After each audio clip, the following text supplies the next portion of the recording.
Hello everyone, my name is Connie Young and I'm a rising senior going to Liberty High School. Hi everyone, my name is Emily Liu and I'm a rising senior at French High School in Palatine, Illinois. Today we are making paper windmills that you can drop from high above the ground and they will spin downwards. The materials that you'll be needing for this is one plain sheet of paper or colored paper and a pair of scissors. Okay, so the first step is to fold your paper into 3 parts, horizontal.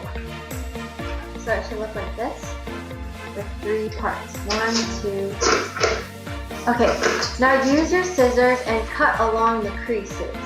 So you'll end up with 3 rectangular pieces of paper. So you should have 3 sheets of paper like this.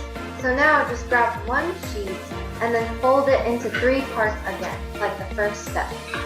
You're going to fold it horizontally. So now you should have a thinner rectangular strip of paper. And again, it's 3 parts. 1, 2, 3. So now you're going to do it for the other 2. So you should end up with 3 thin paper rectangular sheets. Okay. So now just grab one and then fold it in half. And then you're going to do the same thing for the other 2. Just grab it and fold it in half.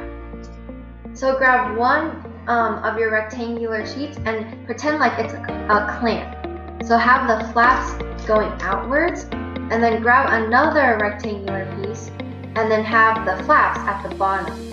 Now close it and then slide it in. So it should be like this. And then just clamp it. So now you have like a sideways T with the flaps on this side and at the bottom. So then your next step is to grab your 3rd rectangular sheet of paper and then you're gonna flip it so that the flaps are facing upwards. And so now you're gonna pretend like this is a clamp and you're just gonna slide it up and clamp this rectangular piece. So now you should have this shape with the flaps on this side, at the top, and at the bottom. Okay, so if you're at this step, just grab the 2 flaps at the top, hold it together, and then you're going to slide it in by making a hole on this part. Just slide in the 2 flaps. So you'll make like a triangle shape, or like a letter A.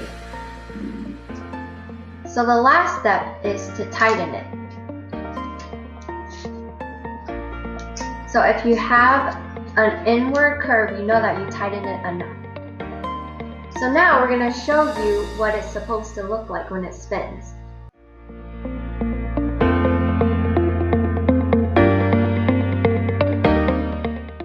Thank you guys so much for watching our videos. We'll be making more videos coming soon.